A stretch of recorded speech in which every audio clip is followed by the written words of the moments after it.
Assalamualaikum warahmatullahi wabarakatuh. Kepada yang terhormat Bapak Farid, selaku dosen pengampu mata kuliah Agama 2 dan juga teman-teman sekalian. Seperti kata pepatah, tak kenal maka tak sayang, maka izinkan saya memperkenalkan diri.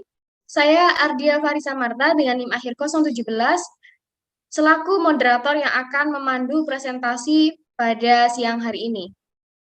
Baik, kami dari kelompok agama Islam, kelompok 6, akan membawakan materi berjudul Gizi dan Makanan Menurut Islam.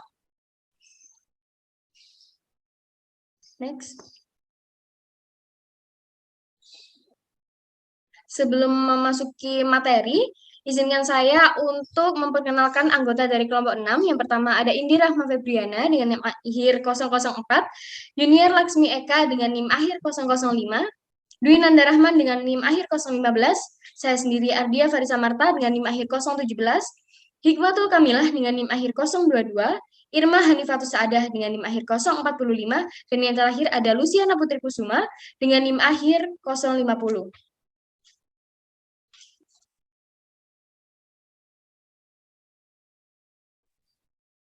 Latar belakang akan dijelaskan oleh rekan saya.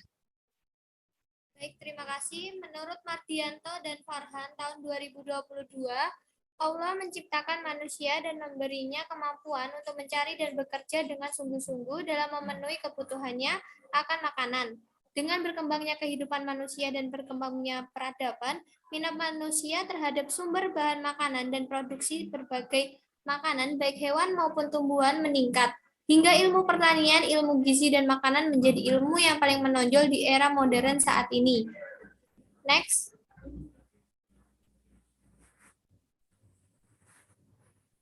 Untuk rumusan masalahnya, yang pertama, bagaimana makanan dan gizi seimbang dalam perspektif Islam. Yang kedua, bagaimana makanan halal dan haram dalam perspektif Islam. Yang ketiga, bagaimana cara pengolahan makanan yang benar dalam perspektif Islam. Next. Untuk tujuannya, yang pertama memahami makanan dan gizi seimbang dalam perspektif Islam. Yang kedua, memahami makanan halal dan haram dalam perspektif Islam.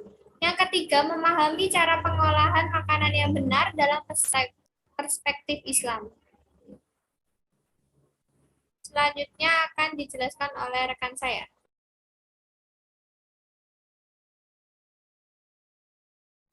Oke, baik. Selanjutnya ada gizi.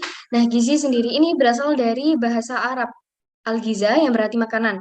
Nah, definisi gizi adalah bahan selain obat yang mengandung zat-zat yang dapat berguna apabila dikonsumsi dalam tubuh.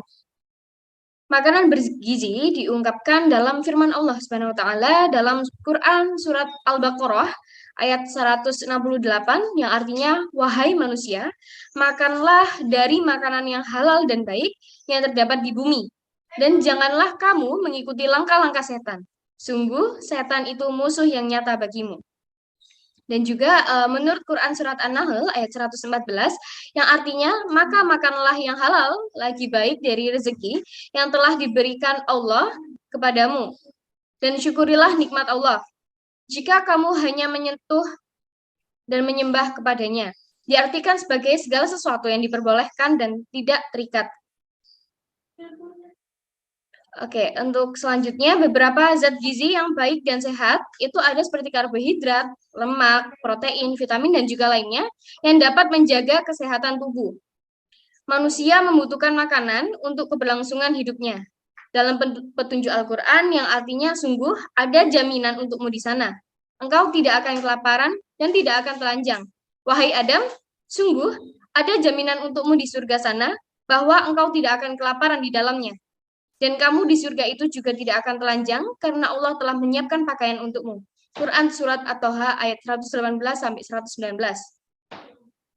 Al-Ashad, seorang ilmuwan muslim yang telah melakukan penelitian terhadap makanan halal thayyiban pada akhir abad keempat yang dilaporkan hasilnya dalam buku Al-Hizawal Muhtadi, bahwa jenis makanan itu ada yang membesarkan tubuh jasmani dan ada yang menumbuhkan kecerdasan.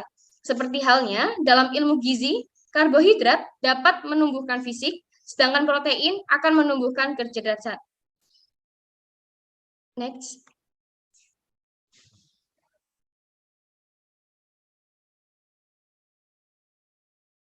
Selanjutnya akan dijelaskan oleh rekan saya. Ya, selanjutnya adalah makanan. Makanan menurut bahasa adalah terjemahan dari kata ta'am yang merupakan bentuk tunggal dari atimah. Sementara dalam Kamus Besar Bahasa Indonesia, makanan diartikan sebagai segala sesuatu yang dapat dan diperbolehkan untuk dimakan seperti halnya panganan, lauk pauk, dan kue-kue. Ensiklopedia Hukum Islam mengartikan makanan sebagai segala sesuatu yang boleh dimakan oleh manusia dan dapat menghilangkan lapar. Islam tidak melarang manusia, baik laki-laki maupun perempuan, untuk menikmati kehidupan dunia seperti makanan dan minuman, asal tidak berlebih-lebihan. Hal ini tertera pada firman Allah, surat Al-A'raf, surat ke-7 ayat 31, yang berbunyi, وَكُلُوا وَاشْرَبُوا وَلَا تَسْرَفُوا إِنَّهُ لَا يُحِبُّ الْمُسْرِفِينَ, yang berarti, makan dan minumlah, dan janganlah berlebih-lebihan. Sesungguhnya Allah tidak menyukai orang-orang yang berlebih-lebihan. Next.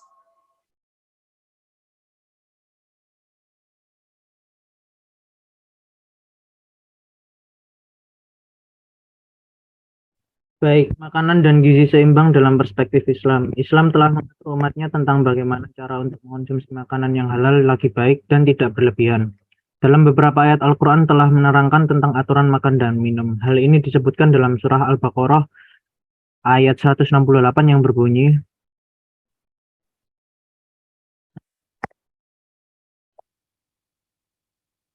Bismillahirrahmanirrahim. Ya ayyuhan nasu kulu mimma fil ardi halalan thayyiban wala tattabi'u huduwatis syaitan innahu lakum aduwwum mubin. Yang artinya, wahai manusia, makanlah yang halal lagi baik yang terdapat di bumi, dan janganlah kamu mengikuti langkah-langkah setan, sesungguhnya setan itu musuh yang nyata bagimu. Dan juga terdapat dalam surat Al-A'raf ayat 31 yang berbunyi, Ya bani Adam hudur zinatakum inda kulli masjidil wa kulu wasrobu wala tusrifu innahu la yuhibbul musrifin. Yang artinya, hai anak Adam, pakailah pakaianmu yang indah di setiap memasuki masjid, makan dan minumlah, dan janganlah berlebih-lebihan. Sesungguhnya Allah tidak menyukai orang-orang yang berlebih-lebihan. Dari ayat tersebut dapat dijelaskan bahwa manusia diwajibkan untuk mengonsumsi makanan yang halal dan dengan jumlah yang seimbang. Selanjutnya diteruskan oleh teman saya.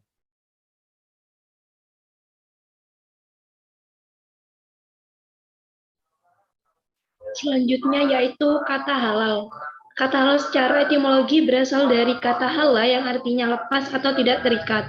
Sedangkan dalam bahasa Arab, kata halal berasal dari kata yang artinya dibolehkan atau diizinkan.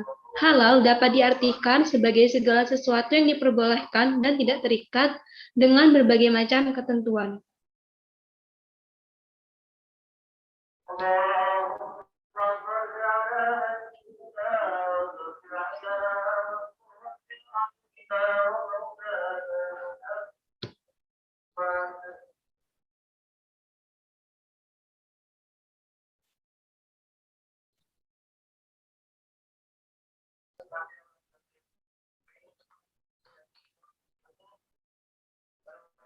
Selanjutnya yaitu makanan haram. Kata haram berasal dari bahasa Arab yang artinya yang diharamkan, yang dilarang, atau yang tidak halal.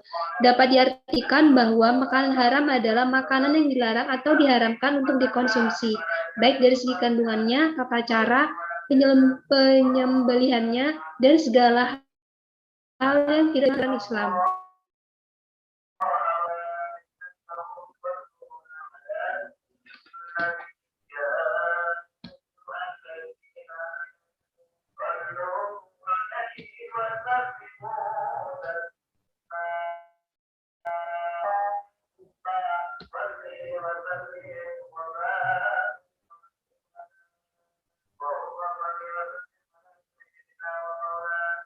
Kemudian dalam hukum Islam terdapat beberapa perkara mengenai benda haram. Yang pertama ada haram lidzatihi, yang kedua ada haram lighairihi dan syubhat atau samar. Haram lizaitihi adalah makanan yang sudah jelas haram dikonsumsi karena perintah tersebut sudah terdapat dalam Al-Quran dan hadis. Makanan yang dimaksudkan adalah seperti daging babi, darah, bangkai, dan seluruh makanan yang dapat membahayakan kesehatan manusia. Kemudian ada haram ligairihi, yaitu makanan yang mulanya dihalalkan namun karena terdapat beberapa faktor menjadi haram dikonsumsi. Makanan yang dimaksud seperti penyembelihan binatang yang menggunakan sesaji, tidak mengucap nama Allah atau basmalah dan sebagainya. Allah Subhanahu wa taala juga berfirman dalam surah Al-Maidah yang artinya pada hari ini dihalalkan bagimu yang baik-baik. Makanan atau sembelihan orang-orang yang diberi Alkitab itu halal bagimu dan makanan yang kamu halal pula bagi mereka.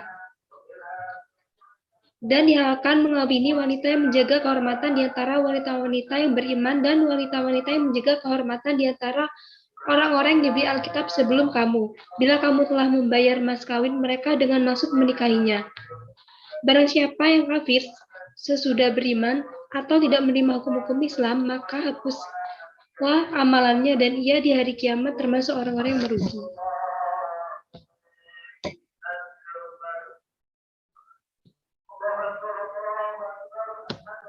Baik, selanjutnya pengolahan makanan dalam perspektif Islam. Dalam Islam, pengolahan makanan juga harus diperhatikan karena dapat mempengaruhi halal haramnya makanan. Menurut Sumantri, ada 3 hal yang harus dicermati dalam mengolah makanan, yaitu yang pertama, tempat makanan diolah yang dimana salah satunya dapur yang harus diperhatikan dan dijaga kebersihan dan lingkungan sekitarnya. Yang kedua adalah penjamah makanan atau orang yang dimana mengolah makanan sangat rentan untuk dapat menularkan penyakit terutama infeksi dan bakteri, sehingga mereka harus benar-benar dalam mengolah makanan agar tidak merugikan orang lain. Yang ketiga yaitu cara pengolahan makanan tidak terjadinya kerusakan sebagai akibat cara pengolahan yang salah dan mengikuti kaidah Islam atau prinsip higien dan sanitasi yang baik atau benar. Sebagai umat Islam harus bisa memperhatikan cara pengolahan makanan dengan baik dan benar, karena pengolahan makanan dapat mempengaruhi halal haramnya suatu makanan. Jika asal makanan tersebut halal, namun pengolahannya dilakukan dengan cara haram dan tidak benar, maka makanan tersebut dapat menjadi haram dan bisa mengganggu kesehatan. Selanjutnya akan dilanjutkan oleh rekan saya.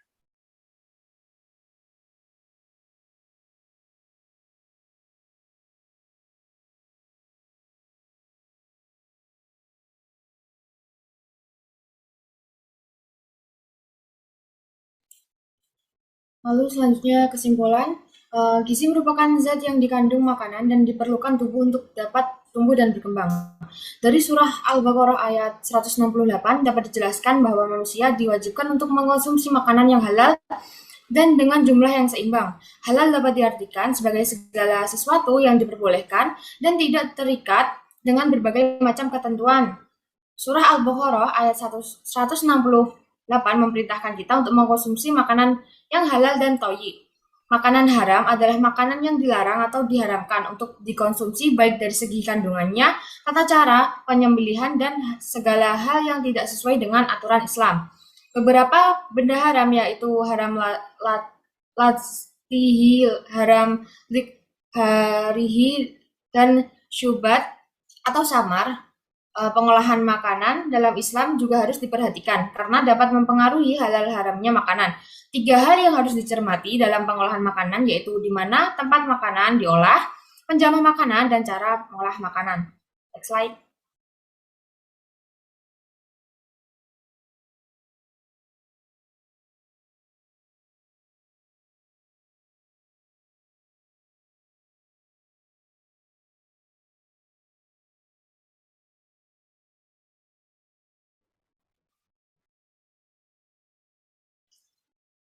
Berikut daftar pustaka atau referensi yang kelompok 6 gunakan untuk membuat bahan materi pada siang hari ini.